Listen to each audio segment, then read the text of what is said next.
In the winter of 1981, Bud Rogers woke his children up at 3 a.m. and hurried them to the babysitter's house. He claimed his wife Lonene had left in the middle of the night and he was going to go out looking for her. 43 years later, Lonnie is still missing and her daughter is pushing to find out what happened. I'm Charlie and welcome to Crimelines.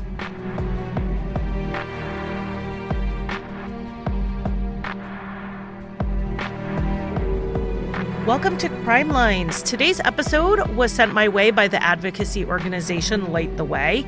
I have worked with them before on the Leona Kinsey case, and I really appreciate how they work with families to line them up with resources they need, including media. Sources for this episode include a timeline of events that Light the Way sent over to me, an interview with Lonnie's daughter Allison, and Allison's memoir, A Daughter's Journey and Story of Resilience. I'll leave links to Light the Way as well as where you can buy the memoir in the show notes. Let's go ahead and get started with Lonene Ray Raffel, who was born in October 1951 to Raymond and Maxine Raffel. Lonnie was their first child. As a baby, Lonnie was happy and content, but the family started noticing little things that concerned them. There would be a loud noise and Lonnie wouldn't react. They'd say her name or start talking outside of her field of vision, and she wouldn't turn her head. But babies develop at their own pace, so it was initially brushed off. Eventually, Lonnie was far enough behind that it was obvious something was going on. At 18 months old, they learned that Lonnie was profoundly deaf. This term has a specific meaning, and while some people think it means that the deaf person cannot hear anything, that's often not true. In practical terms, it meant that Lonnie could hear very loud sounds, but even with loud sounds, she would have trouble discerning exactly what the sound was. So, the PSA for this episode is that no, yelling at a deaf person is not helpful, even if you can manage to yell in the range that they could technically hear it. Lonnie had no family history of deafness, but she did have signs of hearing loss from the start, so they determined that her condition was congenital but not genetic. Not diagnosing hearing loss until 18 months was not uncommon at that time. My friend's mom was nearly school age when they caught it because she seemed to be responding as she got to her toddler years. But they later realized she was just following her older siblings and reacting to their reactions. So if mom said it was time for dinner and they all ran to the table, she toddled after them. If there was a loud noise in the corner and they all looked in that direction, she'd look there too. It wasn't until her lack of speech became a serious concern that they realized she was deaf. But Lonnie, being the first child, didn't have the reactions of other children to follow, so thankfully they learned that she was deaf on the earlier side. Well, earlier for the 1950s. This is something that would have been caught shortly after birth today. Maxine and Raymond went on to have 2 more children, both of them hearing, with the first sister being born when Lonnie was 5 and the second when she was nearly 13. Though the sisters were pretty far apart in age, they were very close, in part due to the instability in their lives. Their mother was a stay-at-home mom, and their father wasn't great at holding down a job. The parents fought a lot, and they drank too much, so the girls really took care of each other. A few years ago, here on the Crimelines feed, I put out a short series on deaf education in America, and if you listen to that, you know that there were a few options for deaf students in this time frame. The most popular one at the time Lonnie was growing up would be to attend a deaf school, whether taught through the oral method, which means speech therapy and reading lips, or through the manual method, which meant sign language. A lot of local public schools could not or would not accommodate deaf or hard of hearing students through mainstreaming. Lonnie's parents did not want to send her away to a boarding school, so luckily they lived where there was a public high school in Youngstown, Ohio, that had a classroom for deaf students. This school used the oral-only method, which meant reading lips and teaching speech, so the students had their own classroom to learn those things, but they attended general ed classes with other students. In spite of this education method, Lonnie did learn and use sign language. When Lonnie was a senior in high school, the school was sending the senior class to a concert. Allison wrote in her memoir about how the school, without really thinking twice, didn't include the seniors in the deaf class on their field trip. Lonnie made them think about it twice, appealing this decision, but the school still said no. Why bring people who can't hear music to a concert? And that lack of understanding of how deaf people interact and experience the world is astounding. Not that the average person thinks deaf people don't enjoy music, I get that. It's how people in charge of their education don't understand. It boggles the mind. Hearing is not an all-or-nothing experience for anyone, hearing, hard of hearing, or deaf. Concerts are loud. Most of the students would have been able to hear the music. Some would have been able to distinguish some of the sounds, and they all would have been able to feel the vibration and the beat. Lonnie loved music and she loved to dance, so she was not about to be excluded from this concert. She and her classmates organized a fundraising car wash in order to buy the tickets themselves, and then they drove there, enjoying the day like any other student. That's the kind of resiliency Lonnie had.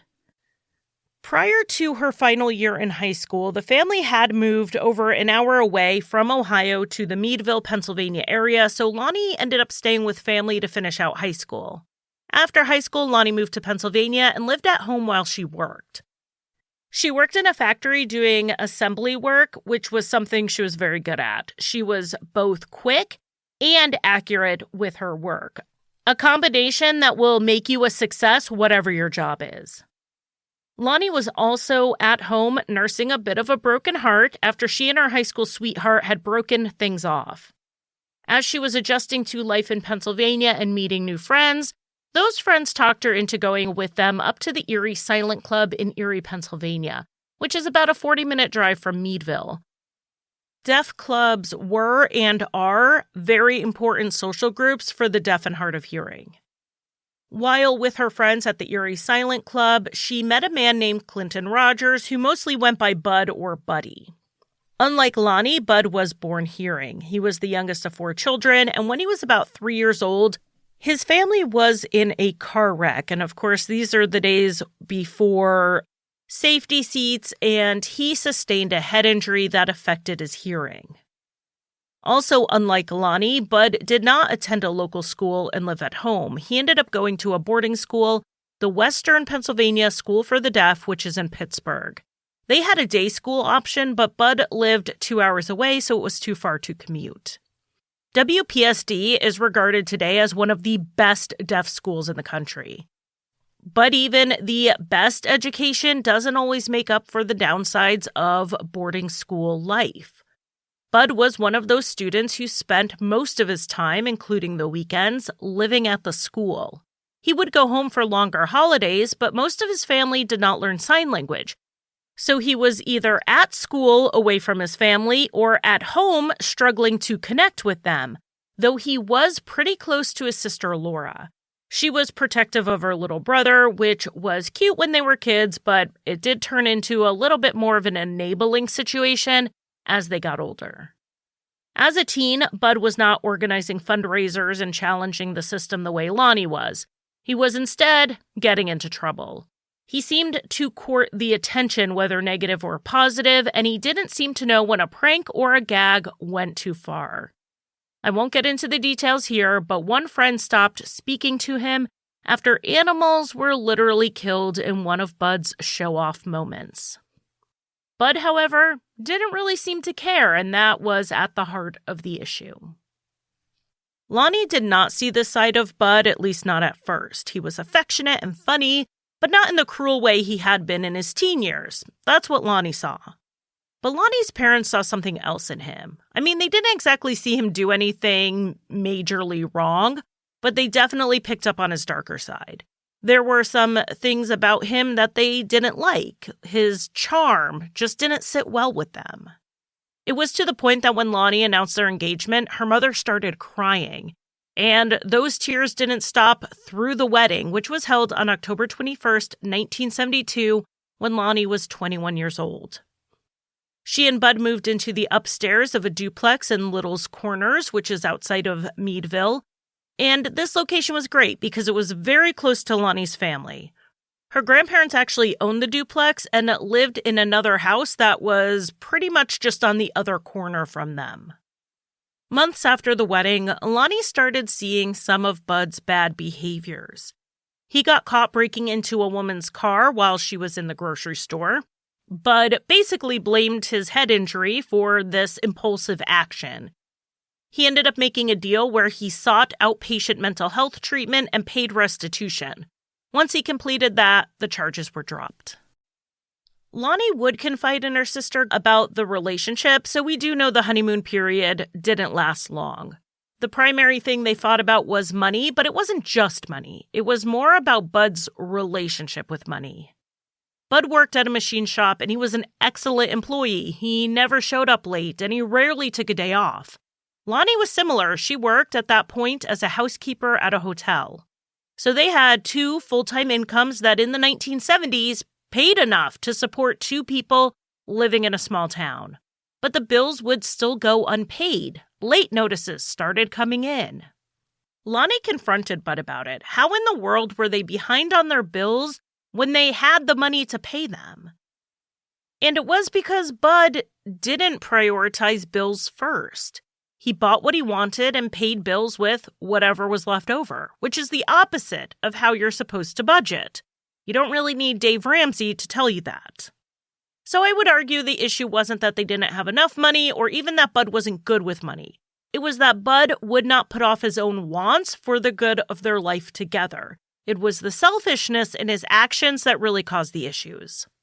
And beyond that was also Bud's temper. If Lonnie brought something up to him and he got set off, he would just rage. In the early years of their marriage, Lonnie would be able to calm him down and he would apologize and then they would move on. But that routine over and over again wears on a person. It really came to a head after the birth of their daughter Allison in 1975. Lonnie started staying home with her, so Bud got a second job at a tavern to make ends meet.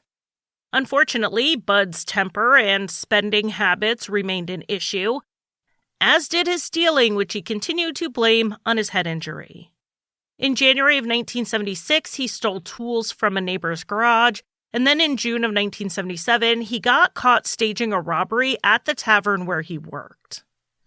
Bud had been taking money from the till here and there for a while.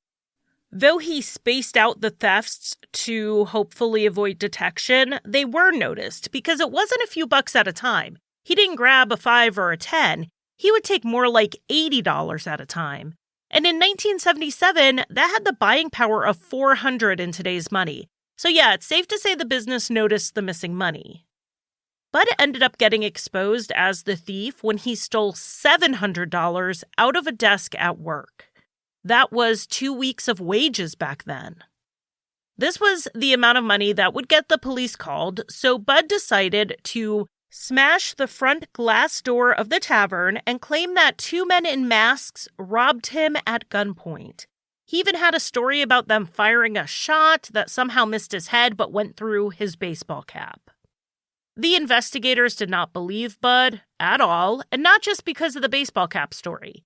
The door to the tavern was smashed, but the glass was outside the door, not inside. They knew no one outside the bar had smashed the window, so Bud was arrested.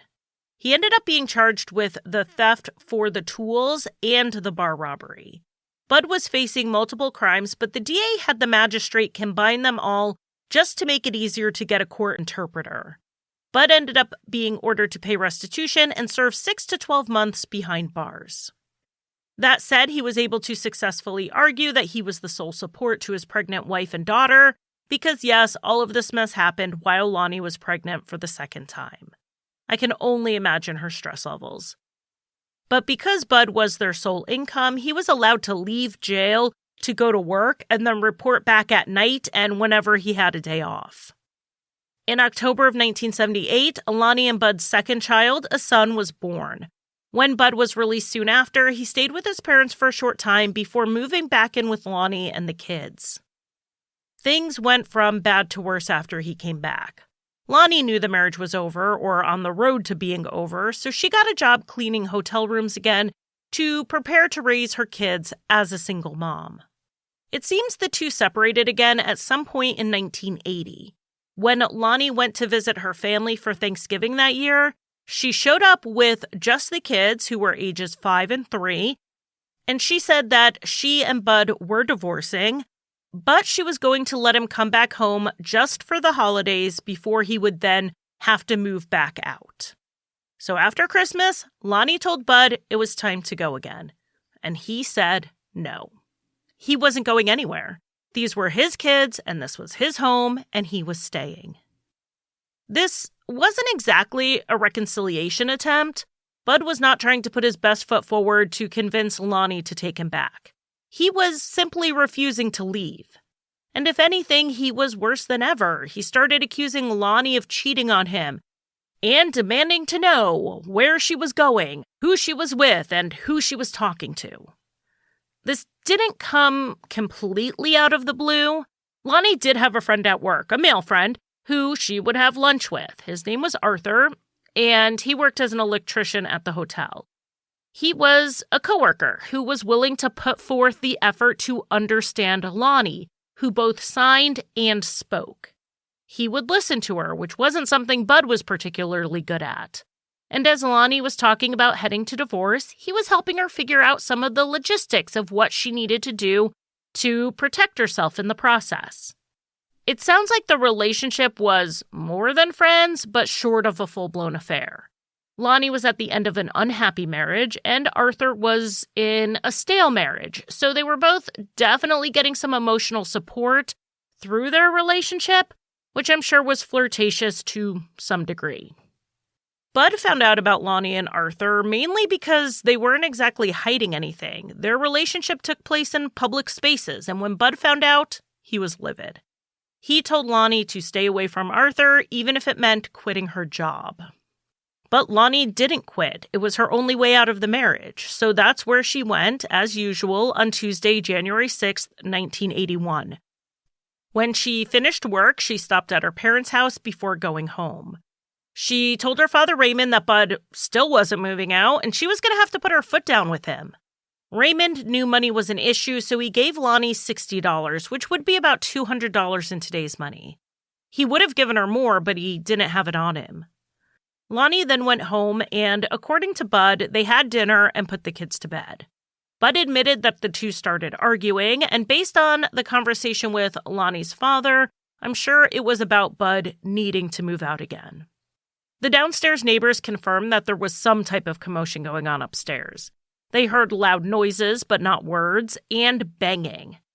Banging is how deaf people will get each other's attention because of the loud sound or the vibration, so all of this does sound like an argument. Eventually, though, the fighting stopped.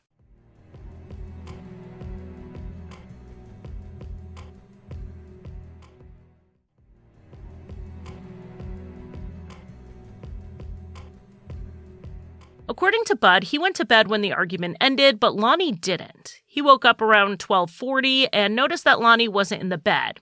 He assumed she was still angry with him and was sleeping on the couch. A bit before 3 a.m., Bud said he woke up again and went to check the living room. He realized Lonnie was not sleeping on the couch. She wasn't in the apartment at all. So Bud woke up the kids, Allison was 5 and Aaron was 3, and got them dressed for the day. He then drove them to their usual babysitter's house. This was very far outside of their usual routine. Bud usually went to work around 6 a.m., and then Lonnie would drop the kids off at the sitter when she went in, which was closer to 8 or 8:30. Dropping them off at 3 in the morning had never happened before. The sitter, Sandy, was obviously surprised to have them show up that early, and she noticed that Bud was sweaty and nervous. He told her that Lonnie had left him for another man, and he was going out to look for her. He borrowed a blanket and left her house. Bud ended up coming back to Sandy's house an hour or two later and told her that he couldn't find Lonnie. He then left the kids there and went to work. Sandy got the kids settled, but she knew this story didn't make sense. Lonnie would have left Bud, sure, but she never would have left without her kids. They were pretty much her only concern. They were why she let Bud come home at all, so that they could have a good Christmas. And Lonnie would not have left on that night of all nights. The weather was very bad. It was below freezing, it was windy, and it had started to snow. Sandy, who was also deaf, decided to call her hearing daughter using a teletypewriter, aka a TTY. She asked her daughter to call Lonnie's family and let them know what was going on.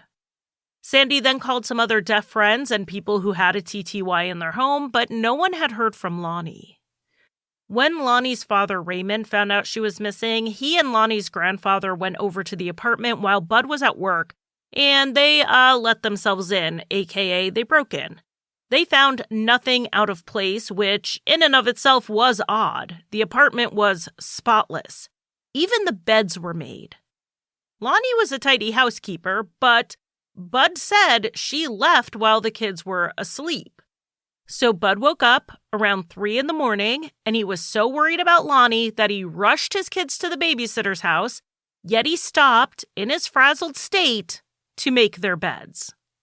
Sometimes when people are extremely stressed, they do things that are within their normal routine, even when it doesn't make sense. But making the beds and cleaning the apartment was not in Bud's routine. I mean, he wasn't really the type of guy who pitched in around the house. He was a stereotypical 1970s dad who never changed a diaper or prepared a meal. The house and the kids were Lonnie's responsibility, even when she worked outside the home. So it really didn't make sense for Bud to tidy up the apartment quite so much. Lonnie's father, Raymond, also noticed that Lonnie's belongings were still in the apartment, and not just her clothing, but her purse, her keys, her glasses, and her hearing aids. Things she never left behind when she left the house. All that they could tell she took with her were her boots and a coat. Later, it would be determined that there was also a large pink blanket missing. If Lonnie had left in the middle of the night in a blizzard to leave Bud for good, she would have taken more than her coat and her shoes. And if she left for just some space after a fight, she must not have planned to go far since she left her car behind. And if she did leave on foot, her grandparents lived 100 yards away, so she likely would have gone there, but she didn't. That day after Bud got off of work, he went and he picked the kids up from Sandy's and took them home. Raymond and Lonnie's grandfather decided to go back to the apartment to confront Bud. This is one of the memories Allison does have from around the time of her mother's disappearance. She was nearly 6 and she was watching the 3 men in her life arguing. Bud claimed Lonnie ran off with another man, but how would he know? She didn't leave a note and he was supposedly sleeping when she left. Raymond called him a liar and demanded to know where Lonnie was. Bud then threatened to call the police. Raymond left and called the police himself to report Lonnie missing. Though they were told they had to wait 24 hours, Raymond basically told them to start investigating or he was going to take it into his own hands. And while we don't know exactly what he said, it worked. They began searching for Lonnie that same day. When the police spoke with Bud, he told the same basic story he had told Sandy and Lonnie's family, that they had a fight and Lonnie ran off. Though the family was not told this at the time, the police searched Bud that day and they found $60 in his wallet. That's the same exact amount Raymond had given her to leave Bud. Bud claimed Lonnie gave him the money to pay bills, but in my opinion, there's really no way she would have given it to him for that. As we've established, Bud couldn't be trusted to pay the bills, and Lonnie needed that money. Because of Bud's story that Lonnie ran off with another man, Arthur was looked into and cleared of any involvement in Lonnie's disappearance. He didn't know where she was and seemed a lot more interested in finding Lonnie than Bud was. There were searches conducted of the area, which was difficult given the weather, and while a lot of friends and family pitched in to help, Bud did not. Lonnie's sister Glennie was living 3 hours away in Toledo at the time, and she drove to Little's Corners to see what she could do to help. After several days, she had to go back home because she had a young child herself at the time. And when she was getting ready to leave, she talked to Bud about taking Allison and Aaron home with her. Bud resisted a bit, but she told him it would free him up to do what he needed to do in order to find Lonnie. So he agreed. Glennie was back in Toledo with the kids for about a week when Bud showed up unannounced. He was raging, and he demanded his children back. The kids were crying and there was yelling as Bud got them loaded into the car, so the police were called. But in the end, Bud was their father, and there was nothing Glennie could do about it if he wanted to take custody back. But he didn't really take custody back. He drove the kids to his sister Laura's house and dropped them off there. From what Allison could gather later on, Laura had advised him to get an attorney and more or less cut Lonnie's family off since he really couldn't trust them. They saw him as a suspect in her disappearance. And so did the police, who he also cut off. Bud had agreed to a polygraph but canceled and stopped cooperating. While the kids were living with their Aunt Laura, Bud would show up once a month or so and take Allison and Aaron out for some fun activity. And then he would be gone again, never really providing anything for them financially. Even as a child, Allison had the impression that her aunt and uncle didn't really want to be taking care of 2 extra children on top of the 4 they already had. But Bud would promise that it was just temporary until he could get a home for them together, and he said that monthly for about 2 years. When he finally took custody back, Allison and Aaron were so excited to live with him, but that's because they didn't really realize what it would be like full-time. They just knew the dad who would show up to have fun, and so it seemed like it would be amazing to be with him all the time. Allison was about 8 at this point, and Bud had a new girlfriend.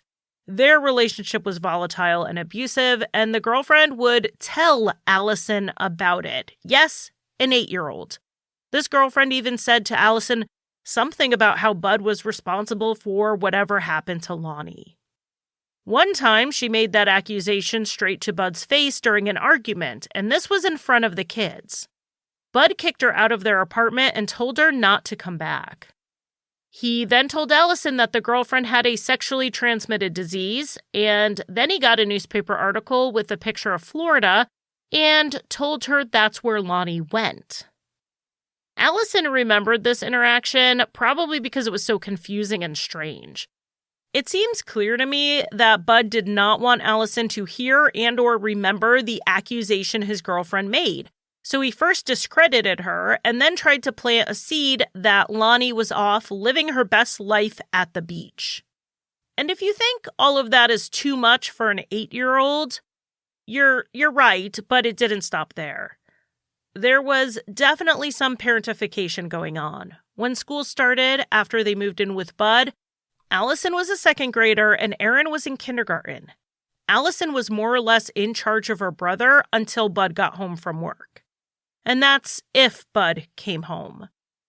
Allison was soon very good at microwaving TV dinners and pouring cereal for herself and her brother when their father would just not come home. He had a girlfriend named Marie who was older, and she had older kids. She seemed uninterested in her boyfriend's children, so he usually went to her house, even when it meant leaving his 2 young children home alone. When Bud was home, it was mostly to sleep and to vent his anger about whatever was going on in his life, and that anger would be redirected at his children, and everything would be their fault. Because Bud continued to have issues paying bills, they were pretty constantly moving, sometimes due to evictions, and by the time Allison made it to the 3rd grade, she had been to 5 schools. Allison, who is now a teacher herself, wrote in her memoir that these types of moves protected her father.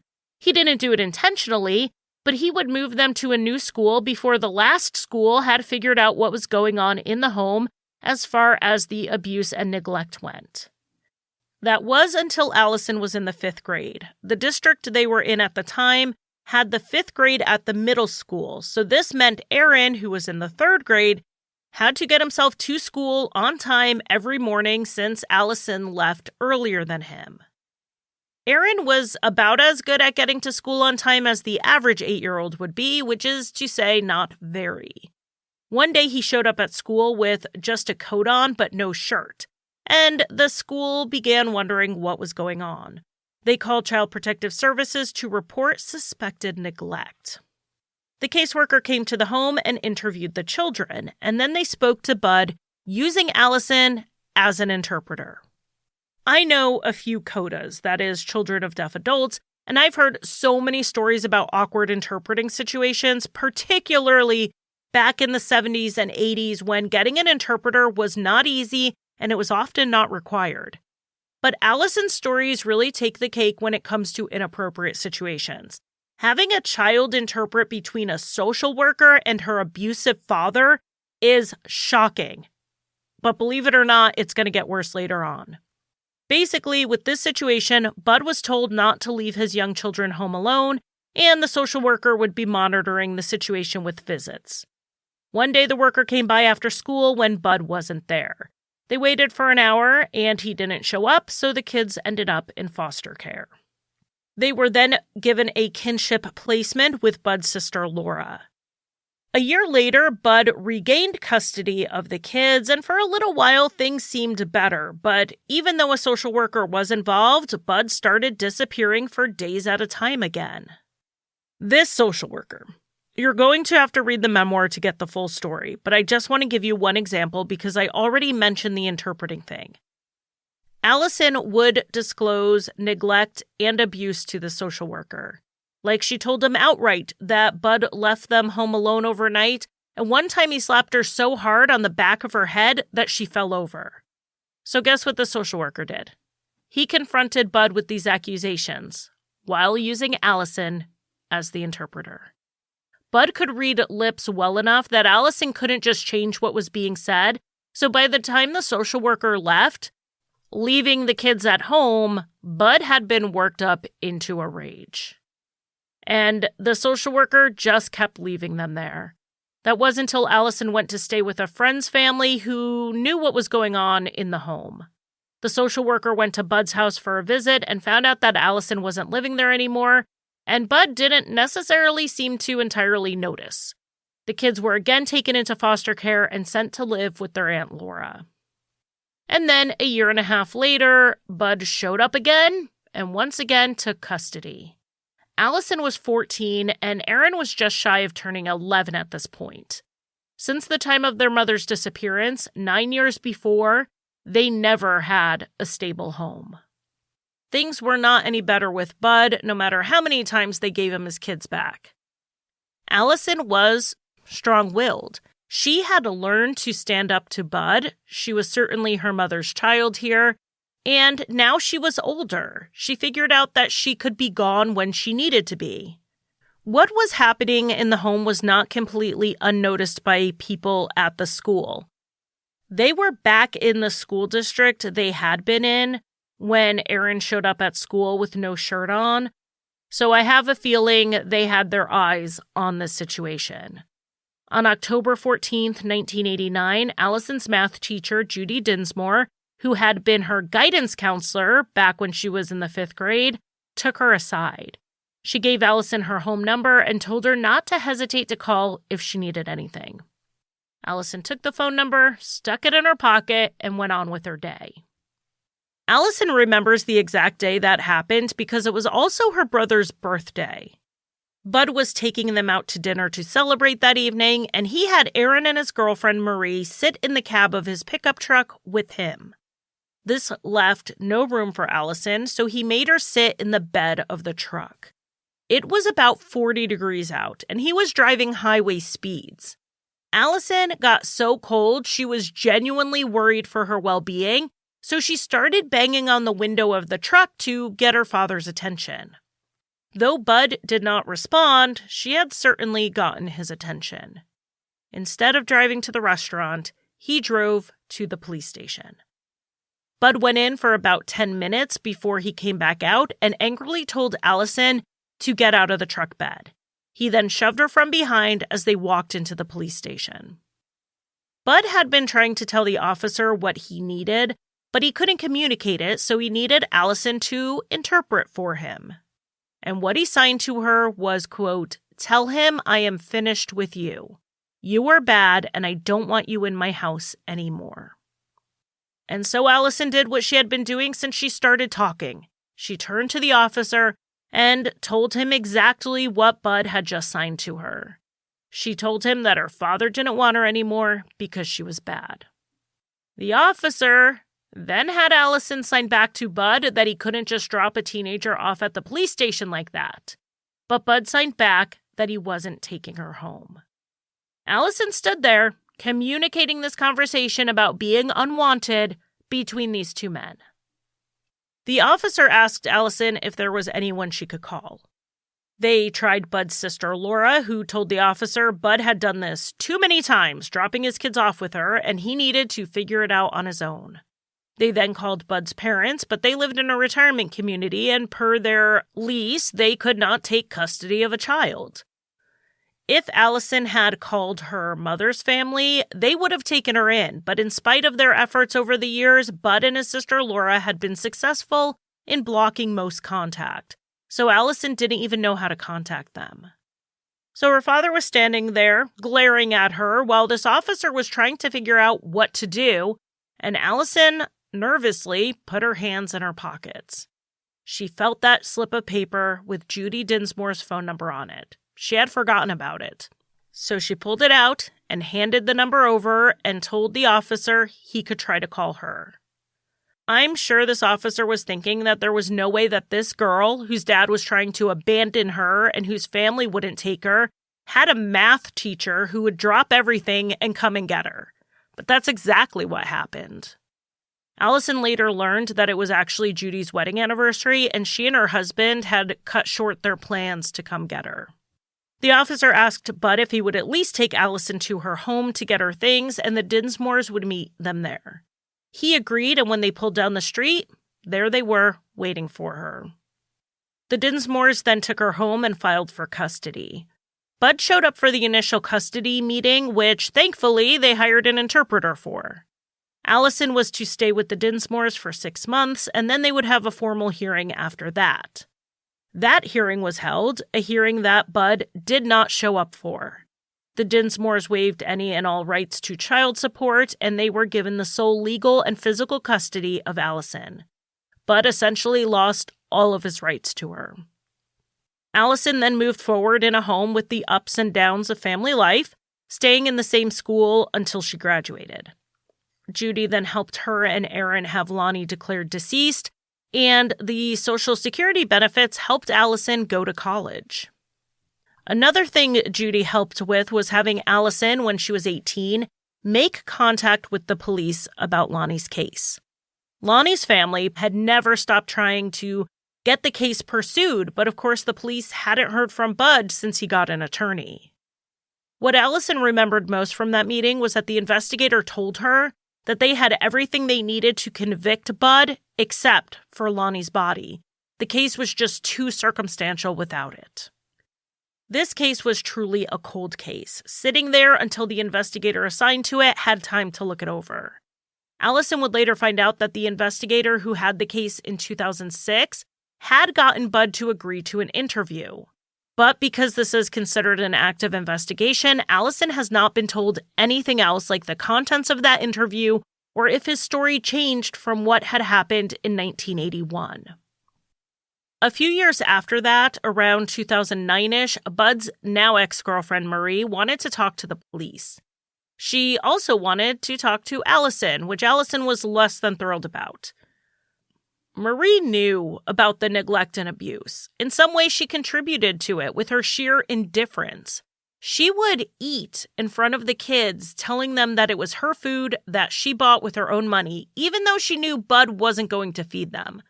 So this was not a childhood memory lane that Allison wanted to walk down. But on the other hand, if Marie had information on Lonnie's case, Allison would try to make it through the meeting. They met at the police barracks, and Marie offered pretty much nothing except that Bud did something to Lonnie. No real specifics, no new lead they could follow. He was abusive and probably killed Lonnie. That was information everybody already had. In Allison's memoir, there is a lot of heavy stuff between going to live with the Dinsmores and this meeting with Marie. A lot happened. It wasn't all sunshine and roses after she was free from Bud's abuse. And in the book, Allison wrote a line that really stood out to me. Quote, "I'm not sure if one can overdose on trauma, but I was there." At that point, Allison needed to take a step back and told the investigators to reach out if there was movement in the case. If there was a lead or a tip or something, give her a call. but she wasn't in a place where she could revisit this trauma constantly. The memoir, however, is also a story of resilience and survival and eventually healing. So the story doesn't stop here. Allison worked on healing from her overdose of trauma and got to where she was ready to get in there and start advocating for her mother's case. Allison started speaking with investigators more regularly, and she has included some of their correspondence in the book. You can read the frustration as the family just kept getting told that another case, a more pressing case, had gotten in the way, and some follow-up they were going to do on Lonnie's case got pushed off.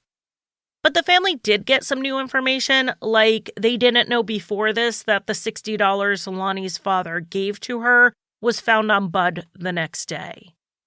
And they didn't know that in 2017, Bud agreed to talk to the police again. But that interview never happened because they didn't get an interpreter. There are interpreters available. It might take some time to get one scheduled because there are never enough interpreters, but it can be done. It's done all the time. But somehow the logistics were hard enough that the whole thing was dropped even though they had Bud willing to talk and he was not interviewed. So Allison, Glennie, and some friends took the case to social media and they networked their way into some new tips. A few of the tips that came in were really just about who Bud was as a person, and they weren't exactly telling Allison what a great guy he was. It was through these people that Allison learned about the things he did when he was younger to prank and shock people. And she also learned that Bud had, years before meeting Lonnie, been convicted of a rape. When Allison was told about this, they filed a FOIA request to find out the details. Basically, Bud had followed a young woman home from a bar and raped her at knife point. He was sentenced to 23 months in jail, but was released after just 6 months due to good behavior. In addition to hearing stories about Bud's past, a big tip did come in that was directly related to Lonnie's case. Someone came forward to tell them that Bud's ex-girlfriend, Marie, said that Lonnie was buried on Church Road in LaBeouf Township. She said that Bud had taken her there, but if she told anyone, he would bury her with Lonnie. The family later found out that this information had been passed on to the police in 2006, but not by Marie. We don't know if it's what led them to interviewing Bud again the same year or not. What it didn't do was lead to any significant search of the location. According to the information, Lonnie's grave was down the road a bit and on the left near some white pipes that were sticking up. Allison passed the tip on to the police and waited for it to lead to a search. Shortly after, Marie died, and they lost their chance to ask her directly about this statement. Eventually, another tip came in that there was a rectangular depression in the woods off that same road. And since the police weren't moving on it, the family decided to organize their own search with the permission of the landowner. They didn't find anything related to the case, so Allison asked the state to bring in cadaver dogs, but they wouldn't do it if they didn't have a more narrowed down area to search. But thanks to her advocacy work, Allison was soon in touch with a volunteer service who brought in 2 cadaver dogs to search.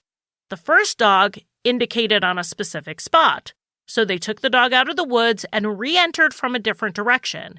He led and indicated to the same spot again. So they gave that dog a rest and took out a second dog, who eventually indicated on that same spot. This report was given to the investigators, and they did search the area in August of 2021. Particularly focusing on the area the dogs indicated on, but they didn't find anything. That area of Church Road really is the best lead they have right now, so there has been at least one other volunteer search in the hope something would be found. So where are we now in 2024? Allison and the advocates helping her are busier than ever. Not only are they pushing to get Lonnie's case out there, they are challenging how the authorities handle records requests. Lonnie's case is still open, and that is being used as the reason the family cannot see the case file. But just because a case is unsolved, it doesn't mean it's an active investigation.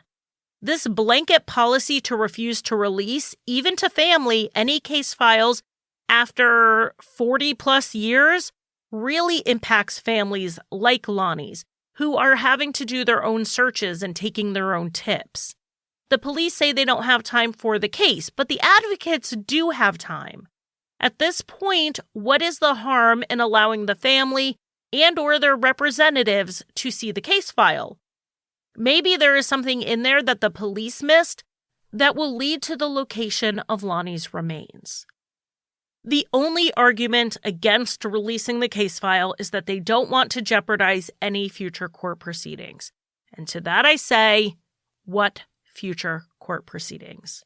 They aren't moving the case towards trial. In fact, they had a chance to speak with the last person to see Lonnie alive in 2017, and they decided getting an interpreter was too much work, so they didn't do it.